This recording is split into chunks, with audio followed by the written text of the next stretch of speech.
Salut, je m'appelle Alexandra, je suis étudiante au doctorat en recherche en sciences de la santé à l'Université de Sherbrooke.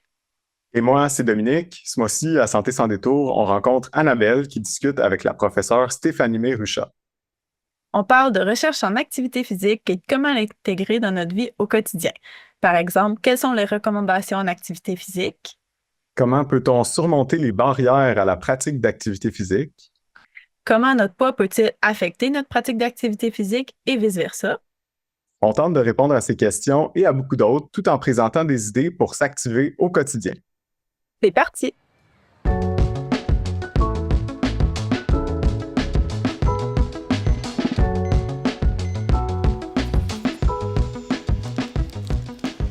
Bonjour tout le monde, merci d'être avec nous aujourd'hui. Je vais commencer en vous laissant la parole pour vous présenter. Je vais commencer avec toi, Dominique. Oui, salut. On s'est probablement vu dans une autre capsule, mais je m'appelle Dominique et je suis étudiant au doctorat en kinésiologie à l'Université Laval. Ça me fait plaisir d'être ici encore aujourd'hui pour discuter avec vous. Ah, merci. Professeur Richard. Oui, bonjour, merci pour l'invitation. Je m'appelle Stéphanie Mérucha, je suis professeure au département des sciences de l'activité physique à l'UQTR. Je m'intéresse particulièrement à la transmission des maladies chroniques entre la maman et son futur enfant et aux moyens d'atténuer cette transmission. Et en tant que kinésiologue, je m'intéresse surtout au mouvement. Donc, non seulement de mieux comprendre comment est-ce que le mouvement peut améliorer la santé des femmes enceintes et de leurs futurs enfants, mais aussi mieux comprendre qu'est-ce qui fait qu'une femme va être active pendant sa grossesse ou ne pas l'être. Merci. Et Annabelle. Bonjour, Annabelle, humble citoyenne. Je suis éducatrice spécialisée au CIUS de ma région et j'ai fait aussi partie de la phase 1 de l'ex-clinique Ferti Santé avec Dr. Jean-Patrick Baillargeon, au CHU de Sherbrooke. Ouais. Donc, merci beaucoup pour vos présentations. Merci d'être là. Et sans plus tarder, on va commencer. On va profiter qu'on a Stéphanie May avec nous, qui est notre experte en activité physique, pour lui poser toutes nos questions sur le sujet. Fait que, Annabelle, comme tu es notre citoyenne, je te laisse y aller avec les questions qui te viennent en tête quand on parle d'activité physique. Moi, mes journées sont assez bouquées. Tu sais, je travaille de 8h30 à 4h30. Je suis mère monoparentale. Ma fille, elle a 8 ans, donc c'est ça, c'est pas un bébé, mais au fond, ce qu'il y a, c'est que j'ai pas le temps de faire du sport. J'ai pas de temps. Puis ici, puisque j'ai été quand même renseignée pendant la phase 1 de l'étude clinique, j'ai appris que la perte de poids, ça partait c'était 80 la nourriture et 20 l'activité physique. Donc, moi, à ce moment-là, je me suis dit, pourquoi se concentrer sur l'activité physique alors que 80 d'une perte de poids, ça vient de la nourriture. Donc, avec tout cela, je me demande en quoi c'est pertinent de devoir se concentrer sur l'activité physique. En fait, tu poses deux questions différentes, Annabelle. Je vais répondre à la première et ensuite à la deuxième. Donc, la première question, on n'a pas de temps. C'est en fait une des barrières principales qu'on met de l'avant lorsque on souhaite intégrer l'activité physique dans notre quotidien. C'est qu'on a tous des vies qui débordent de partout et on n'a pas le temps. C'est souvent en fait une réponse facile, mais en fait, si on interroge les personnes qui sont actives, en fait, elles le mettent dans leur agenda. Donc, c'est un rendez-vous que ces personnes prennent avec elles-mêmes, au même titre que d'aller chez le dentiste, chez le coiffeur ou d'avoir un rendez-vous avec n'importe qui. C'est de se dire que moi, dans ma semaine, je veux prendre des moments pour moi, pour faire de l'activité physique et je le mets dans un agenda. Donc, je planifie mes moments dans la semaine pour être active. Ça n'a pas besoin d'être compliqué. Ça a aussi été démontré que si je dois prendre mon auto, faire une demi-heure de route pour aller soit à la piscine ou encore dans un centre de conditionnement physique, au moindre aléa de la vie qui fait que je peux plus avoir une demi-heure dans ma voiture, l'activité physique va sauter. Donc, il s'agit aussi de trouver des occasions dans la vie de tous les jours qui sont facilement intégrables à notre quotidien pour être actif.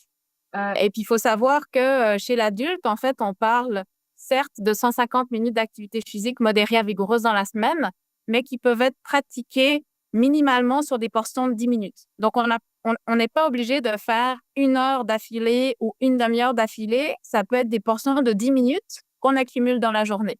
Donc, typiquement, si vous avez une pause au travail sur le temps de la collation ou durant le lunch, eh ben, pourquoi pas profiter de ces moments-là pour se lever de sa chaise et aller marcher 10 minutes. Donc, surtout sur l'heure du midi, au lieu de rester assis pendant 1 heure à discuter avec nos collègues, eh ben, de se dire que je vais manger pendant une demi-heure puis que j'ai encore une demi-heure pour aller bouger.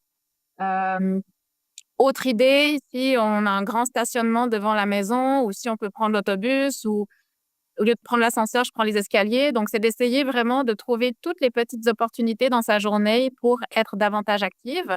Et ça aussi, ça fait qu'au fil de la journée, on accumule des temps actifs minimalement de 10 minutes en continu.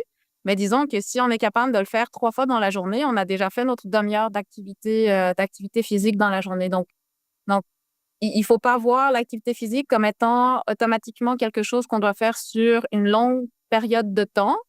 Bien évidemment, si dans la semaine, vous avez 1 ou 2 fois l'opportunité de faire une demi-heure, 45 minutes en continu d'une activité, tant mieux. Mais si on n'a pas le temps, c'est vraiment d'essayer de trouver toutes les petites occasions pour le faire. Vous parliez du fait que vous avez une fille de 8 ans. Ben, pourquoi pas être active avec elle? Je ne sais pas si elle participe à un cours de soccer, de danse, de piscine. Ben, profitez de l'occasion. Au lieu d'être dans les gradins et de la regarder, ben, pour aller vous marcher ou faire autre chose. Donc, de voir comment est-ce qu'on est capable de trouver des opportunités faciles dans notre quotidien pour être davantage actif. Donc, ça, c'est ma réponse à la première question. La deuxième question, si je me souviens bien, c'est de dire, bon, la science nous dit que si on veut perdre du poids, ben, c'est l'alimentation qui a le plus grand impact, alors que l'activité physique a un impact un peu plus faible. Donc, au final, pourquoi est-ce que je devrais faire l'activité physique si je peux perdre du poids en grande partie via mon alimentation? Bonne question. Ben, il faut savoir qu'en fait, pour votre santé métabolique, cardiovasculaire, osseuse, psychologique, l'activité physique a d'autres impacts que l'alimentation. Donc, si vous voulez maintenir une bonne masse musculaire lorsque vous allez perdre du poids, si vous voulez maintenir une bonne santé osseuse, si vous voulez vous sentir bien psychologiquement, si vous voulez avoir une bonne santé cardiaque, métabolique, donc avoir des beaux taux de sucre et des beaux taux de lipides dans votre sang, ben on sait que l'activité physique, c'est le médicament miracle, entre guillemets. Donc, oui, l'alimentation est importante parce qu'elle contribue bien évidemment aussi à la santé cardio-métabolique, mais il y a d'autres bienfaits sur la santé qu'on peut aller chercher via l'activité physique. Et donc, c'est vraiment sur cet élément-là qu'il faut davantage se concentrer plutôt que sur la perte de poids. Donc, même si vous n'allez pas forcément perdre une énorme quantité de poids avec l'activité physique, le maintien de la masse musculaire est hautement importante lorsqu'on est dans un contexte de perte de poids. Et tous les autres bienfaits, puis notamment la santé mentale. L'activité physique permet vraiment d'avoir des impacts importants. On dort mieux aussi lorsqu'on bouge plus. Donc il faut voir l'activité physique comme étant le moyen d'aller chercher des bénéfices additionnels et peut-être différents que ceux de l'alimentation lorsqu'on est dans un objectif de perte de poids. Stéphanie May, si je peux me permettre, au début, tu parlais du 150 minutes d'activité physique d'intensité modérée à élevée là, qui est recommandée en ce moment. Cette intensité-là, comment tu la décrirais là, pour quelqu'un qui souhaite se mettre à l'activité physique? Tu sais, des fois, c'est pas clair, là, c'est quoi une intensité modérée ou élevée. Pourrais-tu nous préciser ça un peu? Oui, bien évidemment. Ben, en fait, la meilleure façon de faire, c'est d'aller marcher avec quelqu'un ou de faire de l'activité physique avec une autre personne, puis de discuter avec elle. Donc, lorsqu'on est dans une activité modérée, on doit être capable de pouvoir continuer à discuter avec cette personne sans devoir reprendre notre souffle toutes les 30 secondes. Donc, ça, si on est capable de maintenir une conversation avec une autre personne, on est dans une intensité modérée. Lorsqu'on dépasse l'intensité modérée puis qu'on est plus vers une intensité vigoureuse, ben là, c'est sûr que la conversation devient beaucoup plus difficile parce qu'on est forcément beaucoup plus essoufflé. Et donc, ça va nous prendre des pauses dans notre conversation pour pouvoir reprendre notre souffle ou même quasiment, on serait plus capable de maintenir une conversation. Donc ça, c'est ce qu'on appelle le test de la parole. Et donc, c'est le moyen finalement le plus facile à utiliser pour s'assurer qu'on est dans ces intensités-là. Sinon, il y a toutes sortes d'autres outils qui peuvent être utilisés, comme une échelle de perception de l'effort de 0 à 10. Donc là aussi, il y a certaines zones dans lesquelles on doit rester pour maintenir une intensité modérée ou vigoureuse. Et ça, c'est plus des outils qu'on utilise en tant que kinésiologue lorsqu'on est à côté de notre client qui fait de l'activité physique, mais dans le contexte de la vie de tous les jours, le test de la parole est certainement le moyen le plus facile à utiliser. J'avais une question par rapport aussi, moi, j'ai entendu parler qu'il fallait faire 10 000 pas par jour pour être en santé. Qu'en est-il? Là, vous parliez du 150 minutes par semaine, là, les 10 000 pas. Donc, où est-ce que la science se situe par rapport à... Parce qu'au fond, ça reviendrait-il au même que le 10 000 pas par jour versus 150 minutes par semaine? Y a-t-il quelque chose qui a un lien entre les deux ou pas? Je sais pas.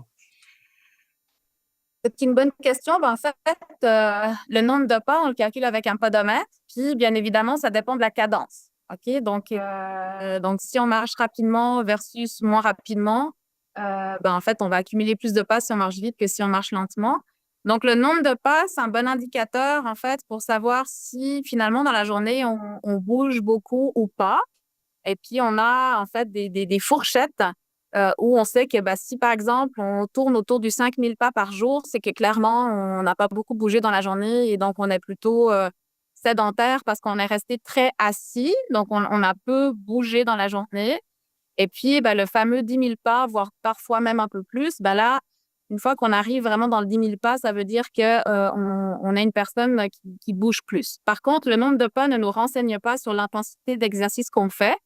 Donc, c'est un outil qui reste intéressant dans un contexte plus de mouvement dans la vie de tous les jours. Mais si vraiment on veut savoir si on atteint le 150 minutes d'activité physique modérée à vigoureuse, ça nous prend un capteur qui soit capable d'évaluer l'intensité à laquelle on bouge. Donc là, je fais pas de la pub pour rien, mais il existe toutes sortes de moniteurs commerciaux qui existent, qu'on peut acheter, des montres, des trackers, de toutes sortes qui existent. Et donc, c'est des outils quand même qui coûtent de moins en moins cher et qui sont de plus en plus performants. Donc, si on est une personne qui souhaite devenir plus active et qui souhaite aussi s'auto-monitorer, parce que le fait de s'auto-monitorer est aussi un outil motivationnel en tant que tel, parce que ces montres peuvent nous avertir si je reste trop longtemps assis, ça va vibrer. Donc là, ça va me dire, oh, il faudra peut-être que j'aille marcher un peu. Donc, je me lève de ma chaise, je fais le tour du couloir ou je vais à la toilette, je vais chercher de l'eau. Bref, donc pour justement essayer de briser ces temps assis longs dans la journée. Et puis, ces montres-là, justement, sont en mesure de nous donner un rapport hebdomadaire ou journalier sur, finalement, combien de temps on a passé assis dans des activités plutôt légères, modérées ou vigoureuses. Donc, ça, ce serait plus un outil pour vraiment savoir si on a fait ce 150 minutes d'activité physique modérée à vigoureuse par semaine, tout en sachant que ça reste que c'est des outils qui ont été plus ou moins validés. Mais je pense que dans un contexte où on souhaite suivre l'évolution de notre comportement, c'est des outils qui sont fort intéressants et de plus en plus utilisés, même par mes collègues scientifiques. Ils ont tous presque une montre de la sorte. Stéphanie, dans qu'est-ce que tu disais, tu as apporté le concept de sédentarité. J'aimerais ça que tu nous en parles plus, vraiment, définir c'est quoi, puis c'est quoi les recommandations aussi. Oui, en fait, depuis maintenant quand même plusieurs années, on parle beaucoup du comportement sédentaire. Parce qu'avant, on mettait beaucoup d'importance sur le fait d'être actif. Donc, on parlait d'activité physique. Puis, quand on a commencé à parler du comportement sédentaire, les gens se disaient, en fait, soit je suis active ou je suis sédentaire. Sauf que maintenant, c'est deux comportements qui sont bien distincts. Et donc, en fait, ce que je dis toujours à mes étudiants qui sont en kinésiologie, c'est qu'en fait, on est probablement la grande majorité d'entre nous sédentaires parce qu'on a un travail sédentaire. On est assis devant l'ordinateur, probablement pendant 6 à 8 heures. On peut être actif, cependant. Donc, ça veut dire que si on est capable dans notre semaine de rencontrer 150 minutes d'activité physique modérée à vigoureuse, on est des personnes actives. Et donc, on sait très bien que c'est pas parce qu'on est active qu'on est non sédentaire. Donc, c'est beaucoup plus fréquent de voir des gens sédentaires et actifs que des gens qui sont finalement non sédentaires et actifs. Donc, le concept de sédentarité, il se définit vraiment comme étant une situation où on est éveillé, donc on sort du sommeil. Donc, lorsqu'on est dans notre quotidien d'éveil, eh ben, en fait, c'est une dépense énergétique qui est très, très faible. Donc, ça veut dire que lorsque je suis assise ou sur mon canapé incliné, allongé, on parle de comportement sédentaire. Donc, c'est vraiment, c'est quasiment comme si on consommait autant d'énergie presque que si on était allongé à dormir. Donc ça, c'est la sédentarité. Et donc, le comportement assis, malheureusement, on l'adopte tous. On prend notre voiture pour aller de la maison au travail. On prend l'ascenseur pour monter à l'étage. On s'assoit devant l'ordinateur. Ensuite, peut-être qu'on va se lever pour aller à la cafétéria. On se rassoit pour manger. Ensuite, on revient devant l'ordinateur. Puis, le soir, on reprend la voiture pour aller à la maison. Donc, on s'entend qu'il y a énormément de temps passé assis. Et donc, c'est pour ça qu'on accumule beaucoup de temps sédentaire durant notre journée. L'idée, c'est de briser ces longues périodes assises, donc d'avoir des petits rappels comme une montre qui vibre à chaque heure ou à chaque 2 heures pour se dire là, ça fait longtemps que je mesure aucun mouvement de ton corps. Donc, lève-toi puis va marcher. On n'a pas besoin d'aller marcher pendant une demi-heure, là. Ça peut être juste se lever 5 minutes. Puis je dis toujours, on prend notre téléphone pour appeler notre collègue pour lui poser une question. On prend le téléphone pour poser une question à la secrétaire. On prend le téléphone parce que je dois poser une question à l'imprimeur qui est en bas.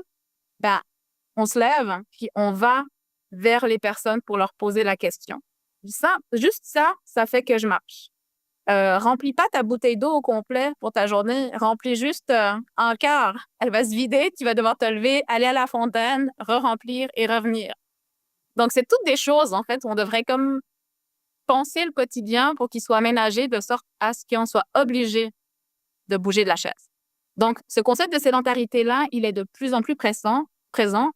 Et d'ailleurs, au Canada, on a été les premiers à prendre en compte tous les mouvements sur le 24 heures pour arriver avec des directives maintenant qui sont vraiment directives en matière de mouvement sur 24 heures et plus seulement des directives en matière d'activité physique parce que justement, la santé englobe tous les mouvements. Donc oui, l'activité physique modérée à vigoureuse, mais aussi toutes les activités physiques légères qu'on fait dans le quotidien, la sédentarité et le sommeil, qui est de plus en plus important pour notre santé. Quelles sont ces recommandations-là sur le mouvement 24 heures? Donc, on l'a parlé pour l'activité physique modérée à vigoureuse. Donc, on parle d'atteindre, si possible, 150 minutes d'activité physique modérée à vigoureuse par semaine. Bien évidemment, il faut l'atteindre graduellement. Là. Si on n'a jamais rien fait, on ne va pas viser ça tout de suite. Donc, c'est de progressivement accumuler des minutes supplémentaires à chaque semaine pour atteindre cette recommandation-là. On conseille aussi des activités de renforcement musculaire, donc pour maintenir justement une bonne masse musculaire, et on parle de deux fois par semaine au moins. Ensuite, pour ce qui est des activités physiques d'intensité légère, en fait, on suggère plusieurs heures. Donc là, il n'y a pas un nombre d'heures à atteindre, mais c'est vraiment plusieurs heures par jour, incluant des périodes en position debout. Donc là, moi, j'ai de plus en plus de collègues qui s'installent à bureau debout avec un tapis roulant pour être en mesure de marcher pendant qu'ils font des tâches à l'ordinateur durant lesquelles ils sont capables de marcher ou d'avoir un pédalier sous le bureau ou même des fois d'être assis sur un gros ballon. Donc ça permet plus de mouvement que d'être juste assis sur une chaise. Pour ce qui est des comportements sédentaires, on parle d'un maximum de 8 heures de sédentarité par jour. Donc, ça inclut maximum 3 heures de temps de loisir devant un écran. Donc, ça veut dire que lorsqu'on rentre chez nous, après avoir passé 6 heures devant l'ordinateur, si possible, on devrait éviter de rajouter des heures de télévision ou d'écran ou de téléphone cellulaire. Parce que sinon, là, on vient vraiment augmenter nos heures de sédentarité. Et puis, on parle justement de cette fameuse interruption aussi fréquente que possible de longues périodes de temps assis. Donc, c'est la même chose dont on parlait tantôt. Puis, pour ce qui est du sommeil, là, le sommeil, c'est très variable entre personnes. Il y a des gens qui sont très fonctionnels lorsqu'ils dorment peu. Il y a des gens qui ont besoin de beaucoup plus de sommeil. Là, on parle à peu près de 7 à 9 heures de sommeil de bonne qualité. Donc, là aussi, des fois, on se dit, on passe beaucoup de temps au lit, mais finalement, le matin, on se lève puis on n'est pas pour autant plus reposé. Donc là aussi, c'est de mettre en place des routines pour s'assurer qu'on ait un sommeil de bonne qualité. Donc, on essaie de se coucher et de se lever à des heures plutôt régulières, d'éviter justement les écrans avant d'aller dormir. Il y a toutes sortes de choses qu'on peut mettre en place pour s'assurer de bien dormir. Et l'activité physique en fait partie aussi. Donc, quand on est actif durant notre journée, souvent, on va mieux dormir le soir. Super, c'est vraiment intéressant de savoir tout ça sur les recommandations du mouvement sur 24 heures. Annabelle, est-ce qu'il y a d'autres questions que tu te posais en activité physique ou selon qu'est-ce qui a été mentionné? Mais en fait, justement, le sommeil, c'est beaucoup dans. Moi, j'ai été diagnostiquée apnée du sommeil. Et j'imagine que ça, veut pas, ça vient altérer notre qualité de sommeil et ça vient aussi altérer notre énergie disponible pendant le jour.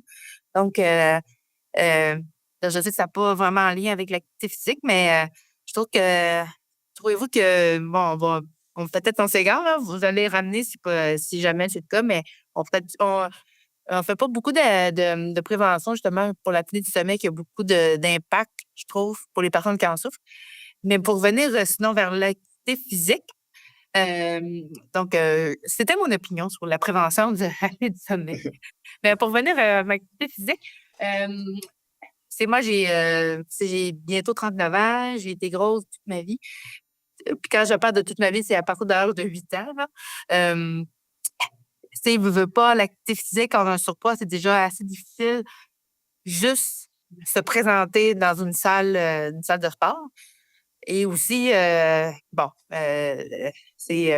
surpoids en vieillissant, j'ai mal à mon genou. Puis, je sais que perdre du poids, ça fait du bien à mon genou, mais faire du sport pour justement essayer de contrôler toutes ces variables-là, ça fait que j'ai encore plus mal au genou.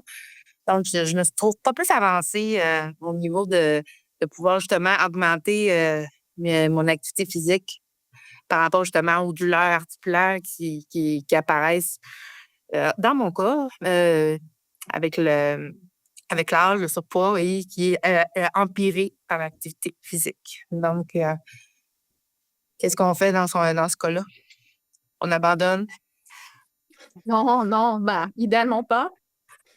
Il s'agit de trouver l'activité qui soit la moins douloureuse. Donc, c'est sûr que si c'est des douleurs ostéo-articulaires en raison d'un surpoids, d'essayer d'aller vers des activités où notre poids est supporté. Donc, il y a la bicyclette, il y a le vélo stationnaire, il y a les activités dans l'eau, mais là, ça peut amener à notre problème si justement on n'est pas à l'aise de se mettre en maillot de bain et d'aller à la piscine. Mais il s'agit de trouver des activités, en fait, qui nous font pas mal parce que, bien évidemment, si on a mal, on va pas bouger. Donc, premièrement, c'est d'avoir un choix d'activités qui nous fasse pas mal. On peut commencer par des activités douces. On n'a pas besoin d'aller tout de suite vers des activités d'intensité modérée ou douloureuse.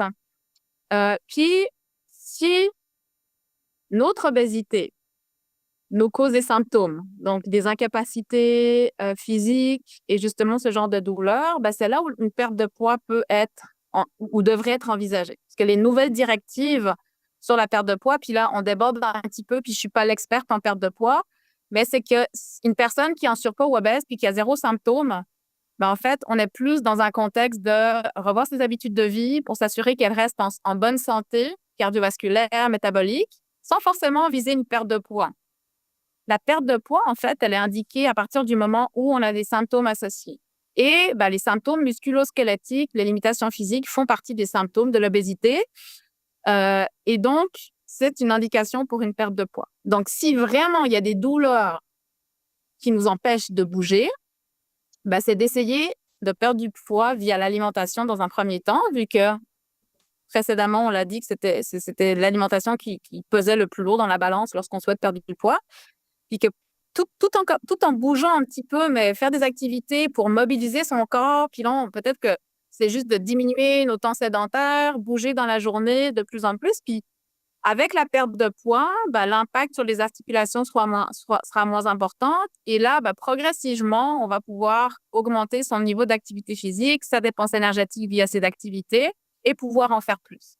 Mais peut-être qu'initialement, si vraiment c'est trop limitant et douloureux de faire des activités physiques avec impact, là, c'est vraiment de se dire, je me concentre sur mon alimentation, je revois ce que je mange, je travaille avec une nutritionniste pour justement progressivement atteindre une perte de poids graduelle. Puis une fois que je vais ressentir que finalement, j'ai moins de poids sur mes articulations puis que je suis davantage en mesure de bouger sans douleur, ben, c'est là où on va ajouter des activités. C'est aussi dans ce contexte-là que ça peut valoir la peine d'être supervisé et encadré par des professionnels de l'exercice parce que justement, on va être en mesure de peut-être renforcer certaines parties du corps pour aider à supporter le poids supplémentaire qu'on peut avoir sur les articulations. Peut-être travailler aussi avec d'autres professionnels de la santé pour limiter ces douleurs, mais effectivement, une pratique d'activité physique doit avant tout être plaisante. On doit aller chercher du plaisir dans les activités qu'on fait pour les répéter au fil des jours, des semaines, des mois.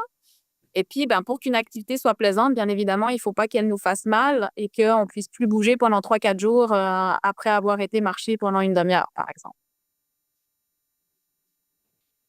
Il y en a dans les centres dans un centre proche de chez moi, ils disent qu'il y a des kinésiologues pour pouvoir justement nous faire des plans.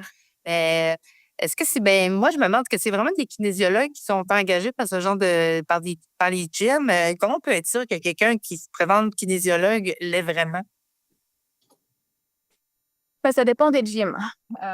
Il y en a qui engagent des kinésiologues diplômés. Il y en a d'autres qui engagent des étudiants en formation de kinésiologie et il y en a d'autres qui engagent des gens qui sont pas du tout kinésiologues puis qui vont être plus des coachs ou des entraîneurs puis qui vont pas avoir de formation universitaire. Comment savoir? C'est de poser la question, en fait, à votre entraîneur ou quand vous allez visiter le centre, c'est de poser les questions aux personnes qui vous font visiter le centre, de savoir, les personnes qui vont me prendre en charge, est-ce qu'ils sont formés? Quel genre de formation ils ont? Puis, ils sont quand même, j'ose espérer, obligés d'être honnêtes puis de vous dire, nous, majoritairement, c'est peut-être des étudiants, mais ces étudiants-là sont encadrés par des kinésiologues bacheliers. Peut-être que les plans d'intervention vont être révisés par des gens qui ont un bac en kin.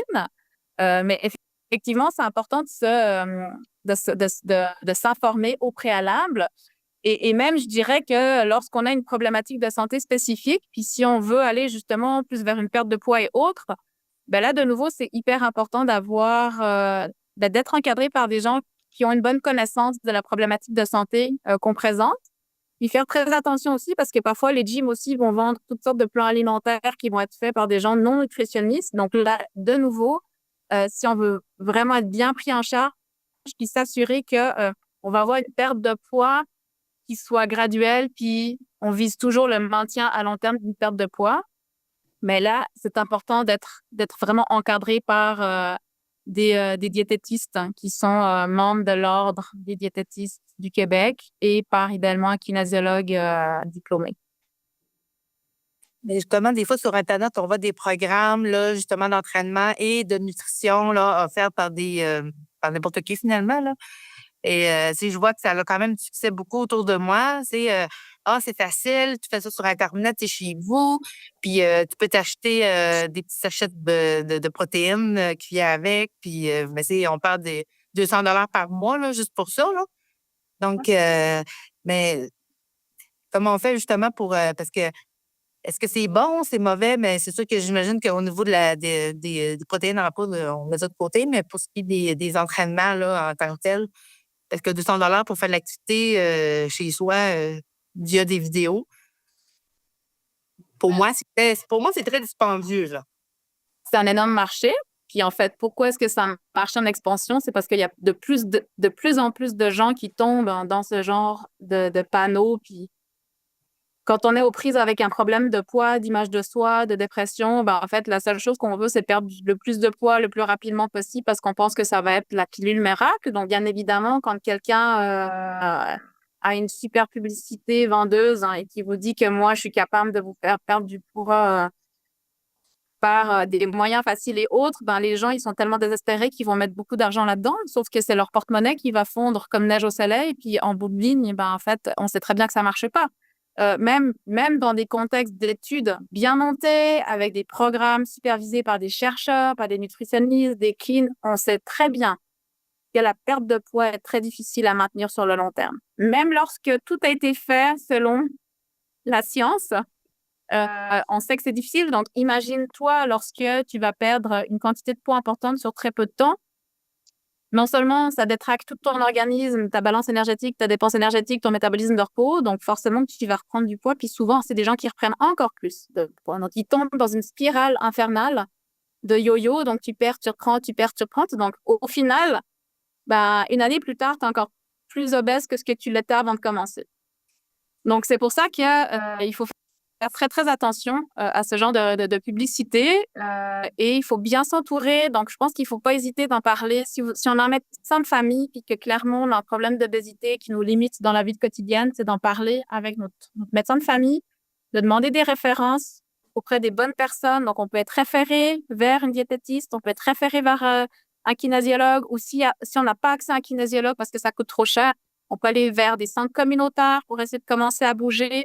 Mais il faut que ce soit fait dans un contexte qui soit sécuritaire le plus possible, puis éviter le plus possible ce genre d'attrape-nigo, comme j'appelle. Il y a beaucoup de personnes, en fait, qui travaillent là-dessus. Puis j'avais d'ailleurs parlé à mes collègues, puis je lui fais peut-être un petit peu plus, mais moi, je connais quelqu'un qui se bat là-dessus et qui a, en fait, monté une entreprise merveilleuse et qui travaille très, très fort sur justement essayer de conscientiser, de sensibiliser les personnes à l'importance de prendre en charge sa condition corporelle de la bonne manière pour que justement, non seulement on devienne plus à l'aise avec qui on est et que si on veut aller vers une perte de poids, que ça se fasse en fait de la meilleure façon possible. J'imagine que ces programmes-là aussi qui sont un peu préfaits puis qui sont peut-être pas adaptés non plus à tout le monde parce que, tu sais, on parlait un peu plus tôt, ça arrive des fois là, d'avoir certains problèmes musculo-squelettiques ou des sensibilités ou des douleurs. Ces programmes-là, j'imagine, sont pas adaptés nécessairement. C'est les gens qui vont se blesser très rapidement. C'est la même chose avec les vidéos qu'on fait, les choses où on vomit quasiment après la demi-heure tellement ça a été intense. En fait, le problème, c'est ça, c'est que ça va causer beaucoup plus de tort qu'autre chose, non seulement sur notre physiologie, mais aussi sur notre système ostéo-articulaire musculo-squelettique parce qu'on finit par se blesser. Donc, effectivement, c'est des programmes qui sont pas du tout adaptés, qui sont pas faits sur mesure, qu'on peut pas ajuster en cours de route. Donc, c'est sûr que les vidéos... c'est facile à faire parce qu'on est à la maison, on n'a pas besoin de se déplacer, mais de plus en plus, merci à la pandémie, on est capable d'avoir un suivi à distance et puis d'être même encadré via des séances qui peuvent se faire via toute la technologie qu'on a développée depuis les dernières années.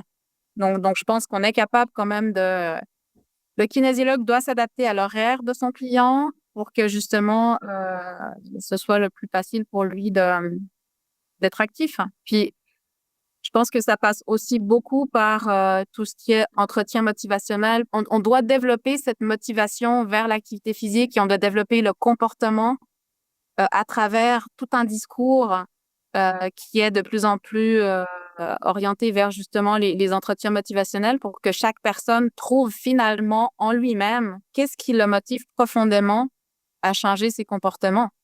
Et ça doit venir de nous et ça doit pas venir de mon conjoint ou de mon médecin qui me dit que je dois absolument perdre du poids.